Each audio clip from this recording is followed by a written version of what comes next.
All right. So the Canadian Mental Health Association was founded in 1918. It's a national charity that helps maintain and improve mental health for all Canadians. So as a nationwide leader and champion for mental health, CMHA helps people access the community resources they need to build resilience, support, recovery, and from mental illnesses. There's 18 locations provincially. There's offices in Fredericton, Moncton, and St. John, and throughout the province, in rural areas, there's 11 community education coordinators. So those are the people that works in the community. I'm from the Kent County and Shediac area. And also there's the provincial peer support program that the CMHA does, and the employment program, Working Stronger Together. So before we start, I'm just going to go through a few statistics on depression and mood disorders.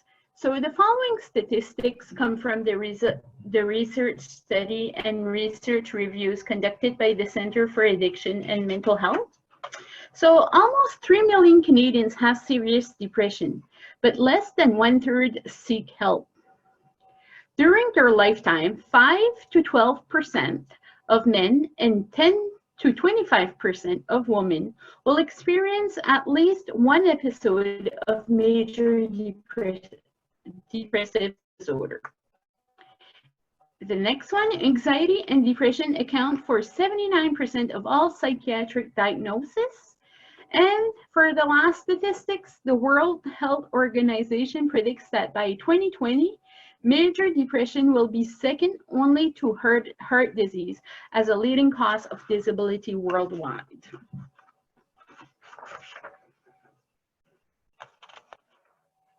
So we all experience changes in our mood. Sometimes we feel energetic, full of ideas, or sometimes we are irritable, and other times we do feel sad or down. But these moods are usually don't last long, and we can go about our daily lives. Depression and bipolar disorder are two mental illnesses that change the way people feel emotionally and physically, think, as well as behave. Additionally, these make it hard for an individual to go about their daily routines. Major depressive disorder is different from your regular blues. An individual may feel from time to time. Major depressive disorder can impact all aspects of a person's life, and we're going to look through that further in the presentation. It's important to understand that mental illness are real illnesses, just like any other illnesses, like diabetes and asthma. That means that people have periods when they are well. So if a person is diagnosed with or is experiencing a depressive illness or mood disorder, they have certain periods where they are doing well and other periods where they are doing less well. So it's important to understand that mental illness are real illnesses.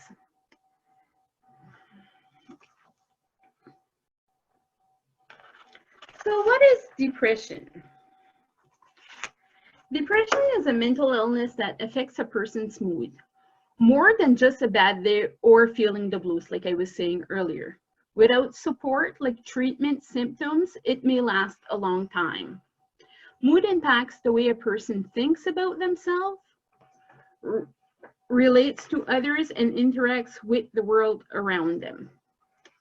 So depression is a mental illness that, like I said, that affects the person's mood, the way a person feels.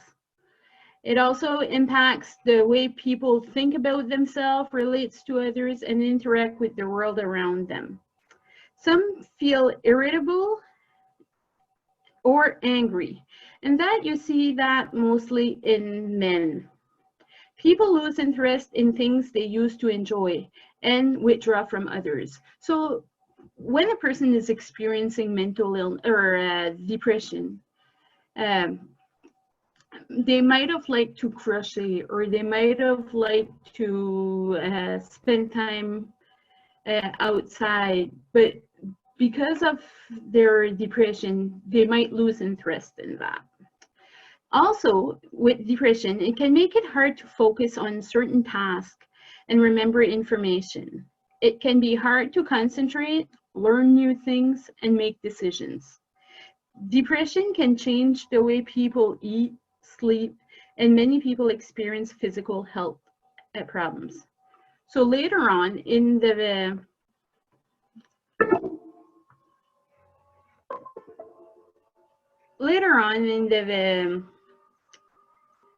presentation, we are going to see that.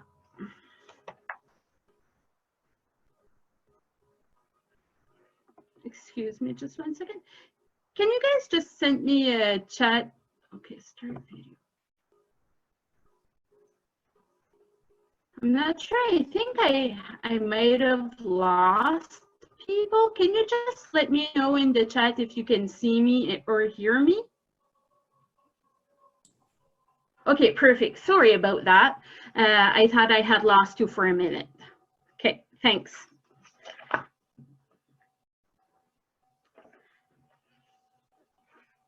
All right, thank you so much. So we're going to return to my presentation. Lots of technical difficulties today. I don't know what's going on. All right, so depression can make it, like I said, depression can make it hard to focus and task and remember information. So it can also be hard to concentrate, learn new things, and even making decisions. Depression can change the way people eat, sleep. Many people experiences physical health problems, and like I said, we are going to look through that in a few slides. So age and sex can also impact how people experiences depression. Male often experiences anger and irritability rather than sadness, which can make depression harder for others to see. Young people and older adults may experience lasting changes in moods that are mistakenly dismissed as normal part of growing up or aging. And we're going to talk about that in details later on.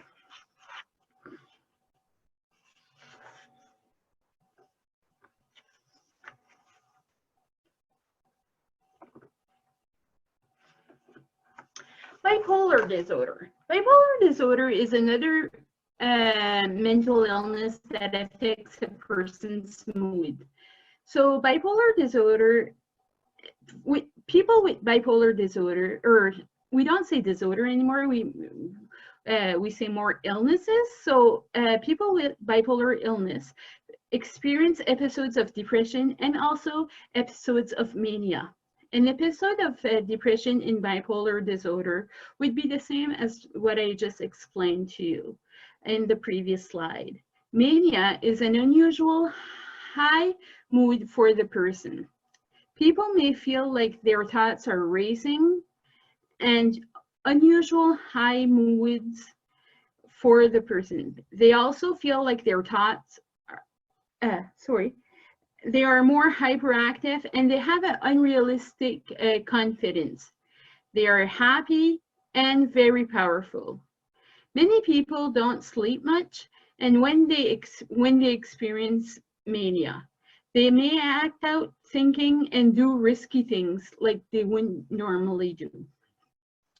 People usually experience periods of wellness between each period. So when they experience the depression, they might have certain periods of wellness, and then they might experience mania.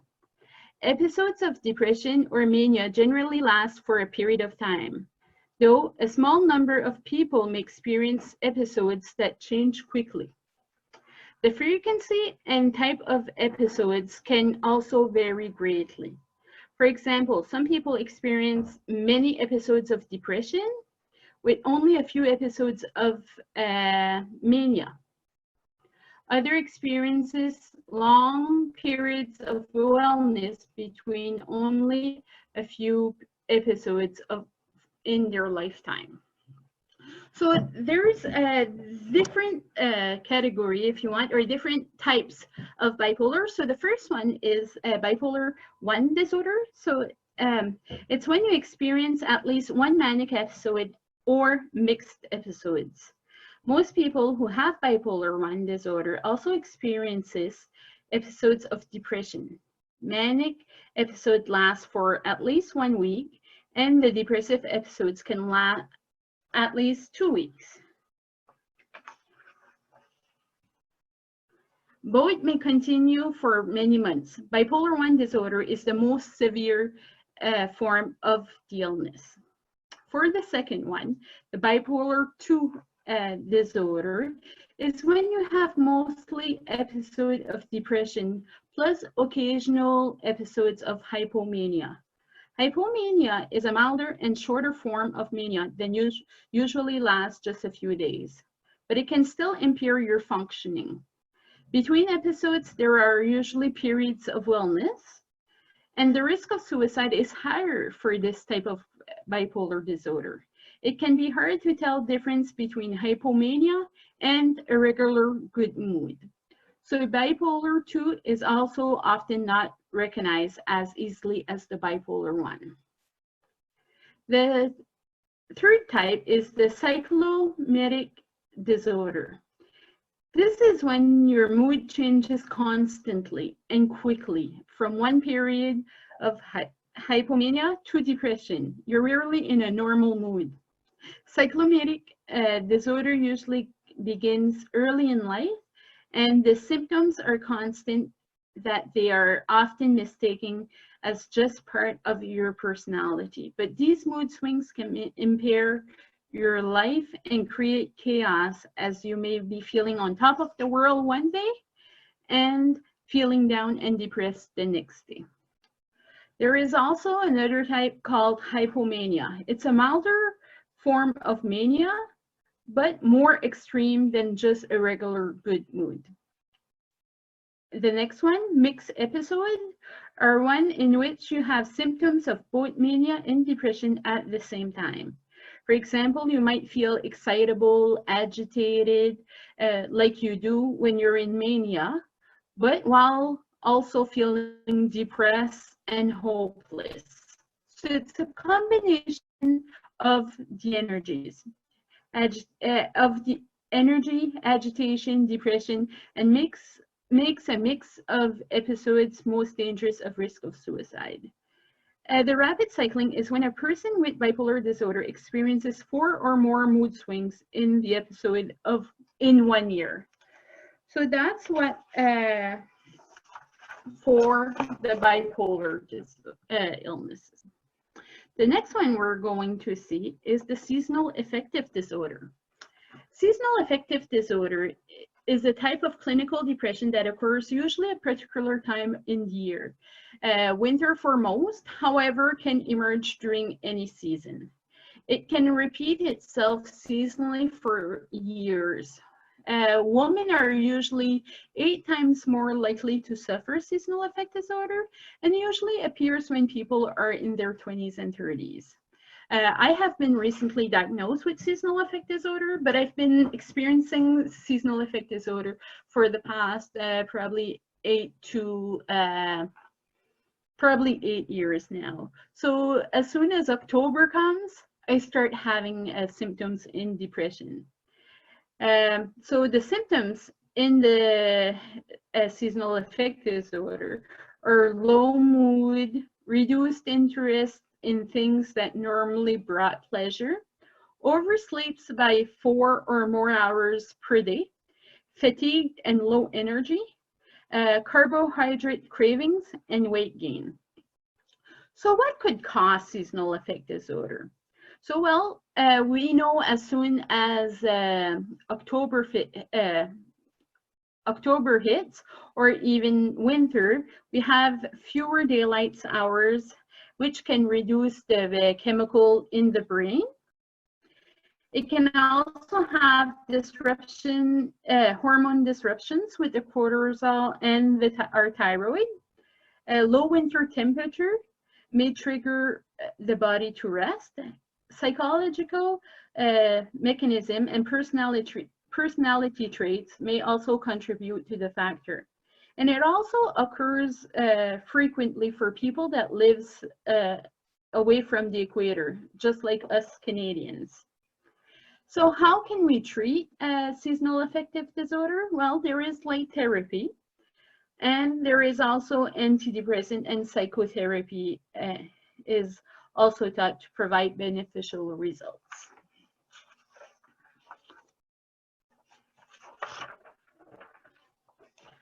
Our next one that we are going to look at is what is peripartum depression. Peripartum depression is what we used to call postpartum depression. It's uncontrollable crying and feelings of sadness. Initial periods of happiness for approximately 4 weeks, then symptoms begin to emerge. 15% to 20% of women experience PPD for a prolonged period of time, weeks and months. They have no pleasure. They are filled with self-doubt, feelings, and hopelessness and guilt. Sleep and appetite are disrupted, and I'm going to talk to you a bit more about this. So it's also referred as peripartum major depressive episodes. It's bringing a new baby into the family can be challenging at times, both physically and emotionally. It is natural for a new parent to experience mood swings, feeling joyful 1 minute and depressed the next. So when we have, we bring a new baby at home, we can have a lack of sleep. It's a different routine. And we can have sometimes what we call baby blues. And often it goes away after birth. But with some parents, it may experience a deep and ongoing depression that can last longer. And this is what we call the postpartum depression or the peripartum depression. So mother and father with postpartum depression may not enjoy the baby and have frequent thoughts that they're a bad parent. They may also have very scary thoughts around harming themselves or the babies. Although it's very rare that a parent to make plans to act on their thoughts. This situation is serious and requires urgent medical care. So if you believe that a loved one is in danger, and don't hesitate to call 911 or even your local crisis line. Who does it affect? It actually affects anyone that has a new baby, so mother, father, and it's even been proved that parents that do adopt babies can also experience peripartum depression.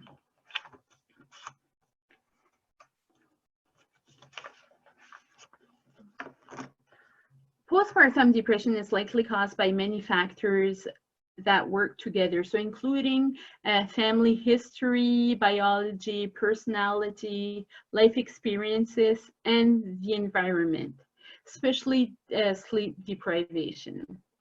So what can we do about it? Postpartum depression can be a very difficult experience. Becoming a new parent is hard enough, and the challenges added by depression can seem overwhelming. So it's important to remember that there is no such thing as the perfect pregnancy, the perfect birth, perfect baby, and perfect parent. You're doing the best that you can, and with care and support, you can recover and enjoy time with your family. Getting treatment is essential, not only for the health of the mother, but also for the infant. A previous history of depression can increase a woman's risk of developing postpartum depression after childbirth.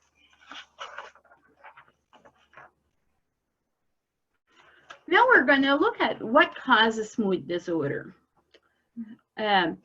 So as we look at the factors that can bring on depression, it is important to note that a vast majority, sorry, I'm having a hard time with my pronunciation today, of people who experience these things will not develop depression. So as even though that you do see certain factors, it doesn't mean that you are necessarily going to experience a mood disorder. So it's important to keep that in mind. So what can cause depression? Well, we don't know exactly what causes depression. Many factors are likely at play. These include family history, personality, life events, and changes in our body. Certain medical and physical illnesses can also contribute to depression. They are likely caused by many different factors that work together, including family history, biology, the environment, life experiences, personality, and physical health problems. And we are going to see them a little bit more in depth. So genetic factors. So mood disorders does run in the family. So if you have if your family or mother, father has depression, your chance of getting a mood disorder is a bit more high than the person that doesn't have any family history of mood disorders. The next one is the biological factors. So it may cause a biochemical imbalance of natural occurring substances called neurotransmitters in the brain and spinal cord. So serotonin and norepinephrine are two neurotransmitters in the brain that appears to be involved in symptoms of depression. So if we think of women going through menopause or a woman during pregnancy, then those can be factors also because there's a big chemical changes in the body. Our next one is the physiological factor. In the physiological factor, people are affected by outside events differently. So we know that our thoughts determine how we will experience life, which can affect whether or not we become depressed. The way we think about things and view the world often emerges in childhood. So for example, if we were raised in a strict and severe upbringing in which negative comments and criticism predominated, can shape the way one views the world, most likely in a negative way. The way of thinking when faced with difficult situations in life can predispose us to emotional suffering.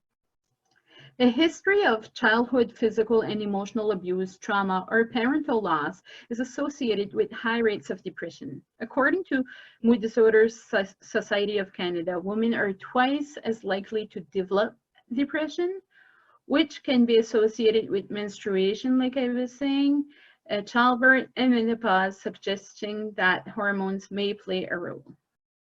There are also environmental factors. So it can be triggered by very stressful life events, such as the death of a loved one, a divorce, financial difficulties, and a job loss, social isolation, periods of relationship conflict, whether marital or family related, and demanding work and stressful workplace.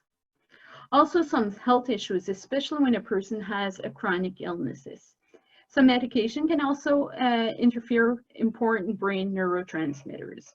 So we all need to remember that sometimes the biggest hurdle in getting better and moving forward is the depression itself. We often remove ourselves from the presence and comforting of encouraging loved ones and cease to participate in activity or personal interest as a result of being depressed, which might make the depression worse. And we'll see those are signs and symptoms by removing ourselves from others. That is a sign of depression.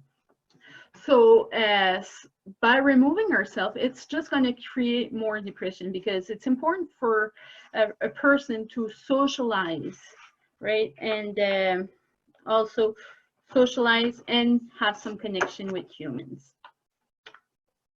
My next slide, we are going to look at the signs and symptoms of depression.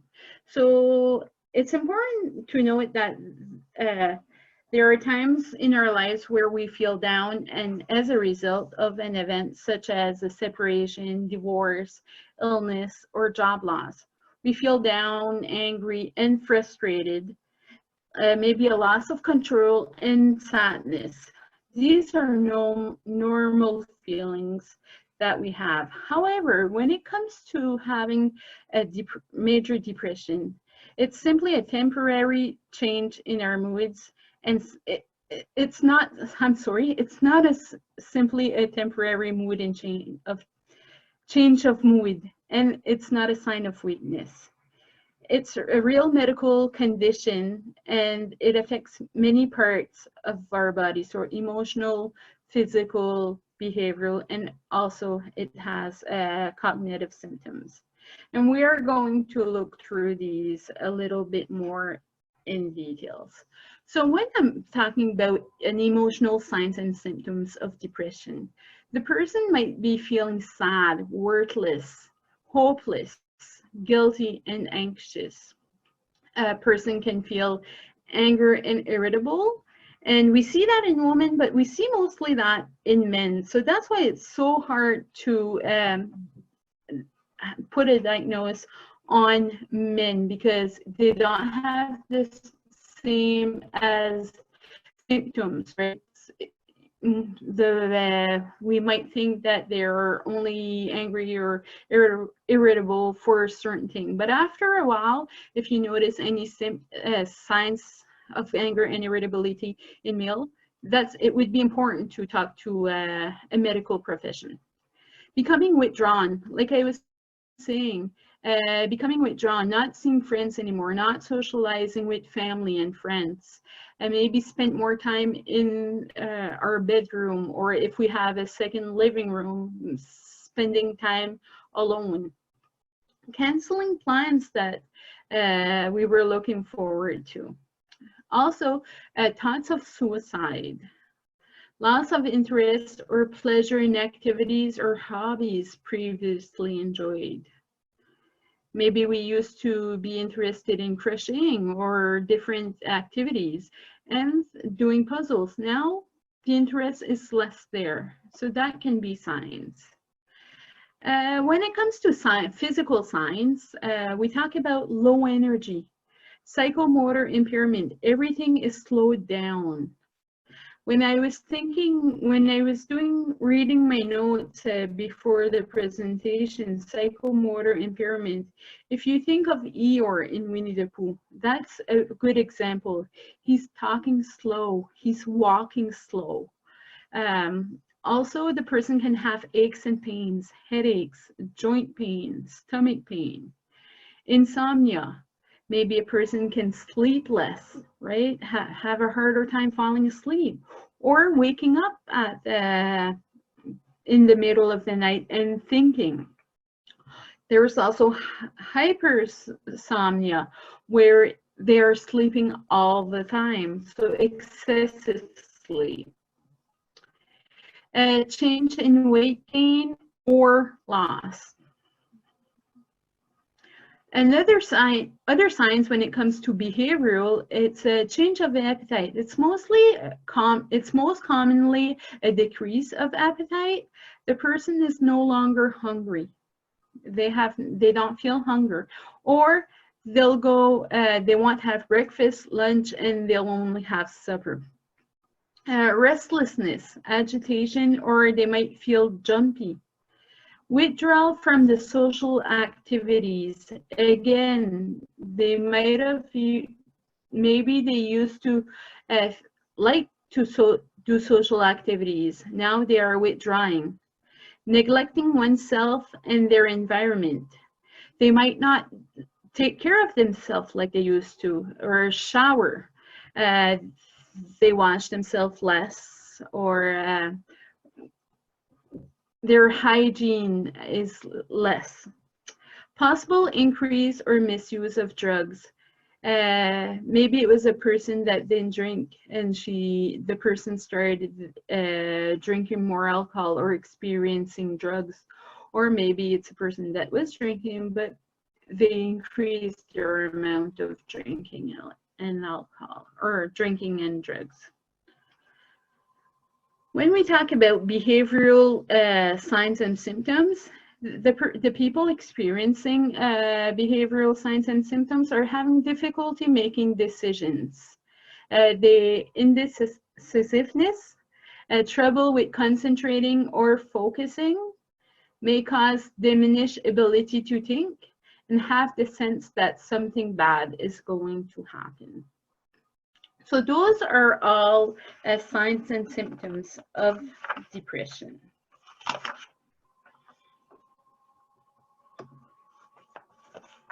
So who does mood disorder affect?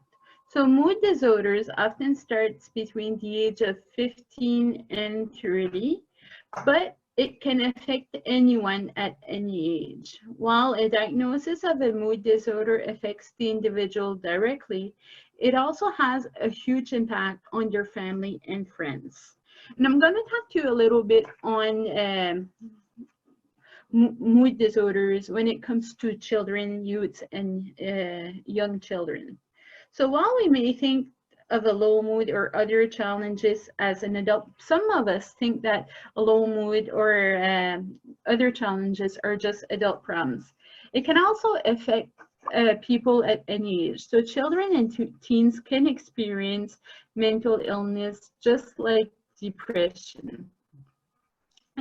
Sometimes it can be difficult for adults to understand how difficult children's problems can be because we look at those problems through adults' eyes.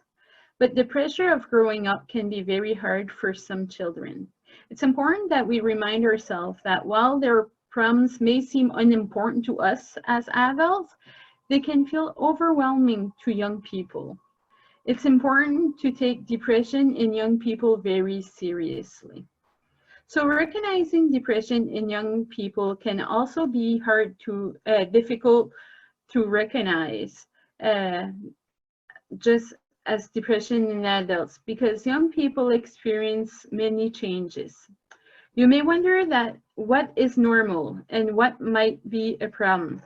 So also many children and teens may not want to talk about their feelings and may have their own explanation for their experiences. However, still notice the following changes. So at times, especially when it comes to preteens and teenagers, they talk less about their feelings and they want to talk less about their feelings. And their personality are changing during that time. So sometimes it's hard to see if it's depression or is it normal what they're going through. So I'm just going to talk a little bit about a few what we could see in children when they are dealing with mood disorders or depression. So there could be changes in feelings. So your child may show signs of being unhappy, worried, guilty, angry, fearful, helpless, hopeless, lonely, and rejected. There could be physical signs like complaining of headaches, general aches and pains that can't be explained. They may feel tired all the time and also have a problem eating and sleeping. Your child may unexpectedly gain or lose weight. If I'm thinking of my previous job, I used to work with children a lot with mental illness. And for children that were experiencing depressive, they almost looked like they were, they had a look in their eyes where their thoughts was somewhere else. And you could see their effect was very flat and they had no joy in them like children would have. Also, changes in their thinking. They may say things that indicates low self-esteem, self-dislike, or self-blame. For example, they may only talk about themselves negatively. They may have a hard time concentrating. In some cases, they may show signs that they are thinking about suicide. When we talk about having a hard time concentrating, maybe their grades are going down at school because of having a hard time concentrating. Also, the changes in their behaviors.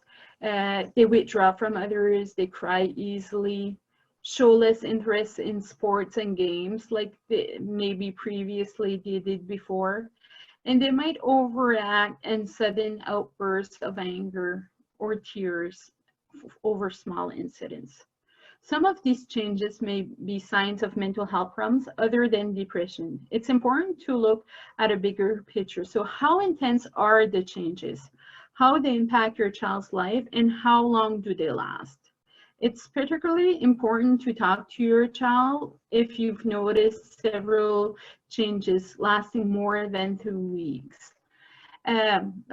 For me, the best way to talk to a child would be when it's harder for a child sitting face to face and having to talk about her problems. So I've always, the way I would talk to a child if it was something serious enough, when we were driving, so the child didn't have to look at me face to face. They were singing beside me, it was less intimidating for them, or well, maybe playing cards or doing a puzzle. That's when I'd bring up a conversation and ask them about how they were feeling. And it usually worked.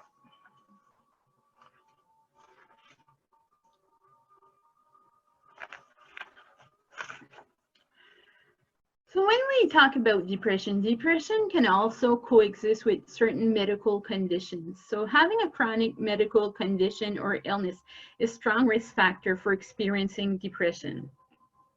Rates of depression in individuals with coexisting medical illnesses such as cancer. So 42% of especially inpatient people that has cancer has a higher rate of depression.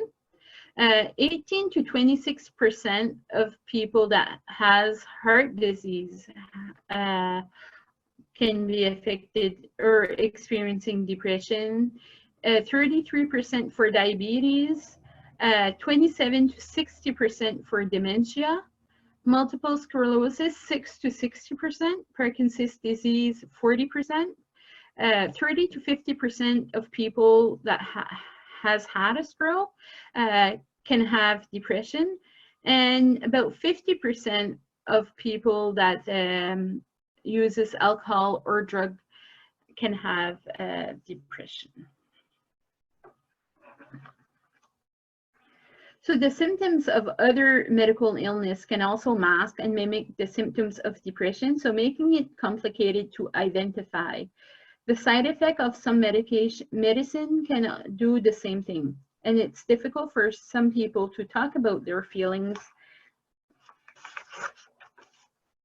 and making the diagnosis a challenge.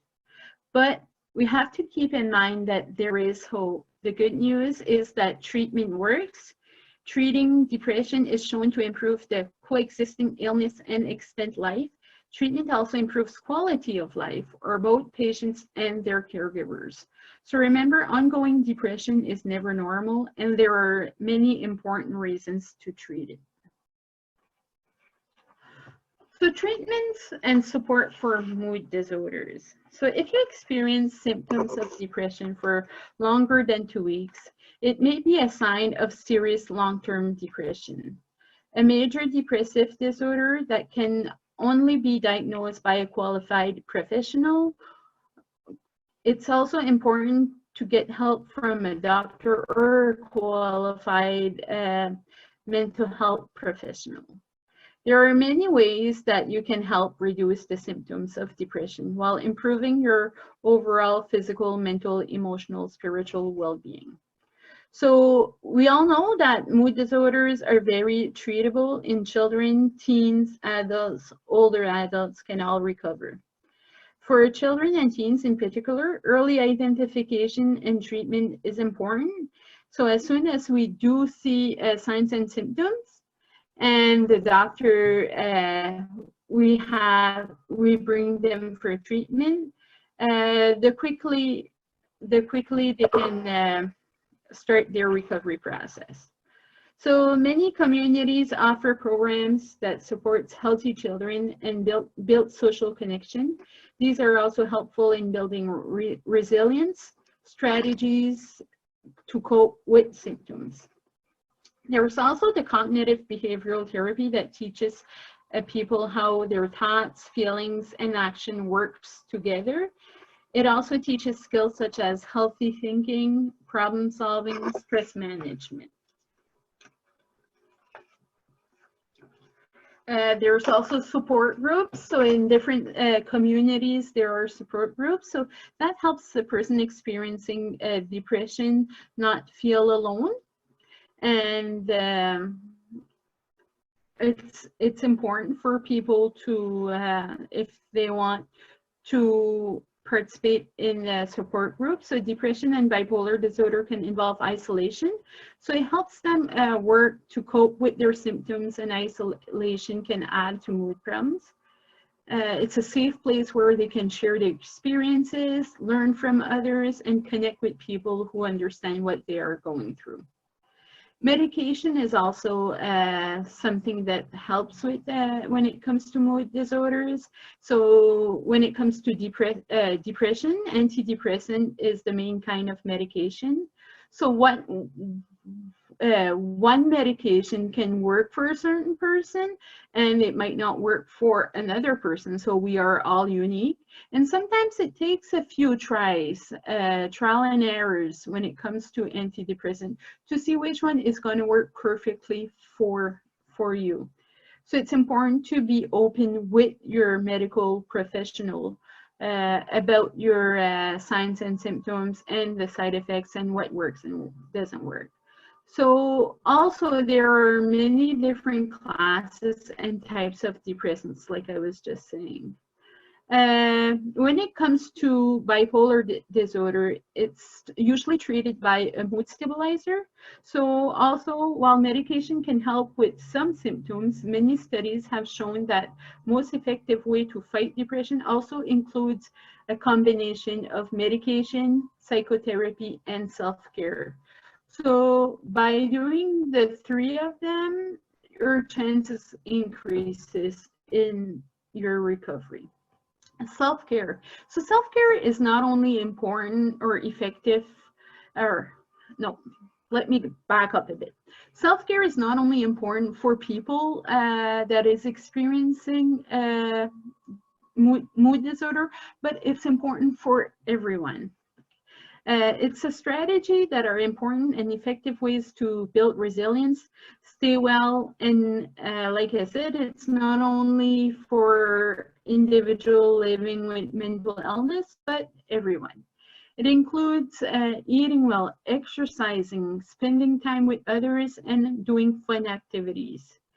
Taking care of your well-being is especially important if you are working through recovery, but this can easily be overlooked.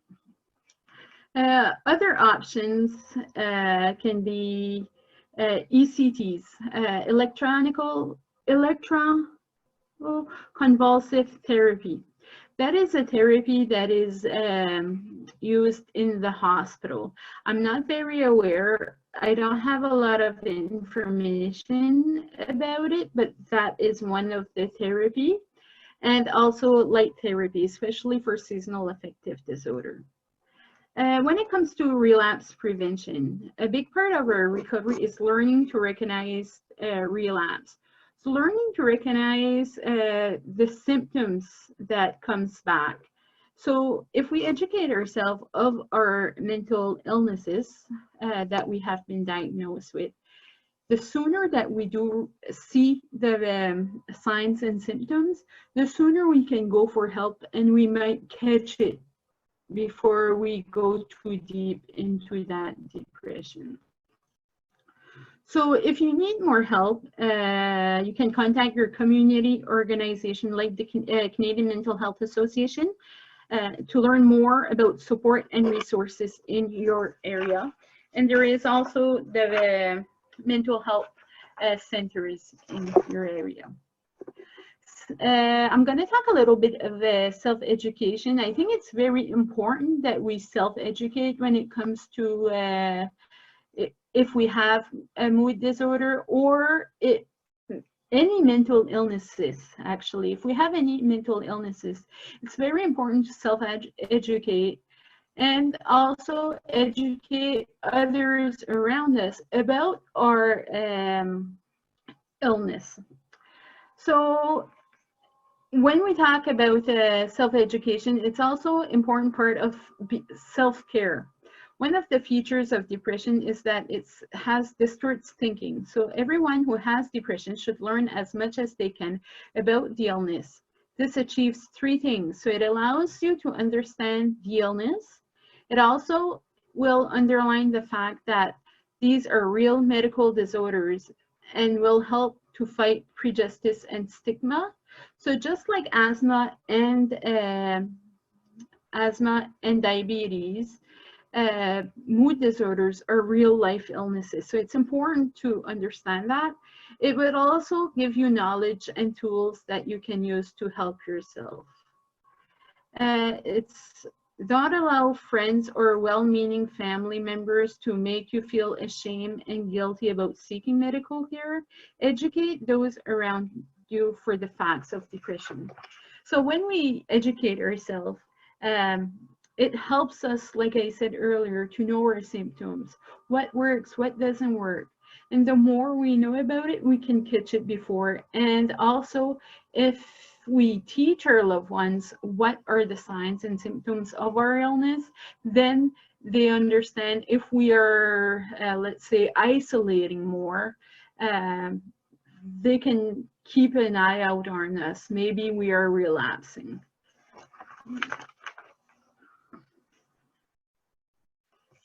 How can we how can I help a loved one? So it's important to be support, offer emotional and practical support, help watch for signs or relapse and other difficulties, develop a plan with the individual to respond in time of crisis. So again, if we know the sign as a loved one, if we know the signs and the symptoms of the person, we might be able to respond in a time of crisis or before the crisis even happens. So here are a few tips to support someone you care about. Learn more about the illnesses, just like I was saying. Listen to the individual so you have a better understanding of their experiencing. Understand that changes in behavior are symptoms and not actions, feelings towards you. So the person, even though if they have an illness and their behavior changes, it's important to know that they're still the same person, but with symptoms. It doesn't define the person. Ask the individual what you can do to help. So some people will just help without even without asking the person what they can do. But if you ask the person how you can help, they'll tell you. Help with practical day-to-day tasks they may lack energy for. So if a person has depression, let's say, they have a lot of a lack of energy. I don't know if you can say that, but their energy is very low. So maybe just doing the dishes for them is a big thing to help them. Acknowledge that recovery does take time. And also recovery can be like waves or a cycle. Recognize an individual's work towards recovery and set boundaries and seek support also for yourself. Sometimes it's hard to accept that your loved ones is going through a hard time or is experiencing mental illnesses. So it's very important to maybe seek support for yourself and set boundaries also for yourself. And as soon as you accept that the person is going through a hard time, I find it's easier for you to go through what they're going through. So I'm going to stop sharing my screen right now. So if you have any questions, don't forget that at the end of the presentation, when I shut down my presentation, there's also a questionnaire that I would like you guys to fill out. So it's just to ask what you guys get your feedback, and what kind of presentation you would like from CMHA. And also, if you would like to put the question and answers in the Q&A and not in the chat, that would be wonderful. But I'm going to look through the chat right now if there's any questions.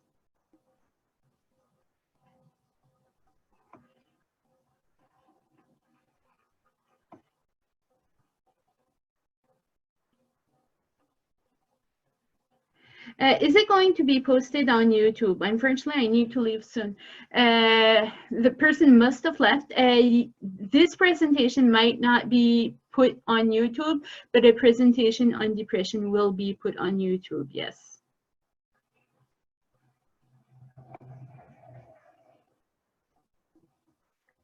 All right. Can you explain compulsive personality disorder? Okay, OCD. Right now, I don't have, I'm not very familiar with compulsive personality disorder, but if you want to email CMHA, we will make sure to answer your question. I can also put my email right here so you can, and I can find you some information.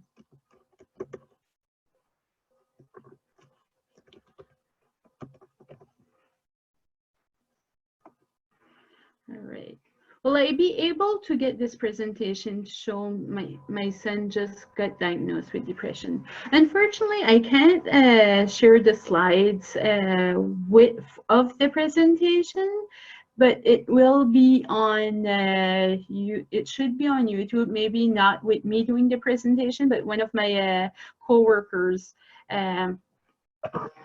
It's going to be on the YouTube channel. So I would like to encourage you guys to go see our YouTube channel. It's and subscribe, CMHA of New Brunswick. All our presentations are there. And also we have a Facebook page, Canadian Mental Health Association of New Brunswick. You can go like our page and also visit our website, cmha nb.ca. That way all our presentations, or all our scheduled presentations, are on those pages. Any other questions?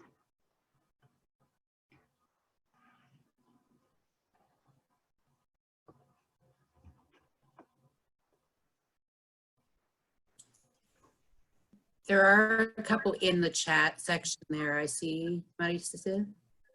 Perfect, thank you.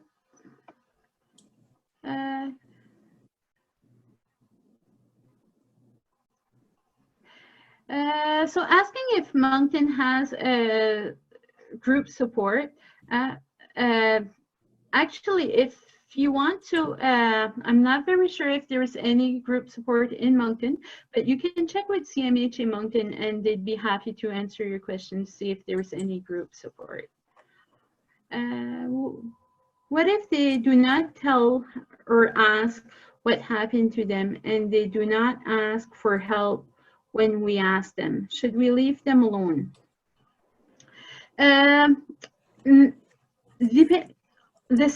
when the person is showing symptoms, it's very important to continue looking at the symptoms if the symptoms are becoming worse, because sometimes it can lead, unfortunately, to suicide or thinking of suicide. So it's I would not leave the person alone. I guess it depends who it is. I wouldn't nag, I don't know if that's a good word, at them all the time, but I keep a good eye on them. And if it's a person that is not living with you, just check on them, how they are doing. They might not feel like talking to you today, but they could talk to you tomorrow or another day. Check on them, support them, let them know that you are there when they need you, or yeah, when they need you. Hope that answered your question.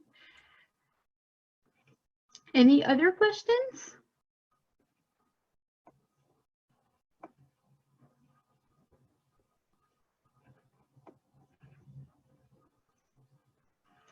All right, so I don't think there's any questions. So I'm gonna go out of the presentation, and just a little reminder, if you guys want to answer the questionnaire, that would be appreciated.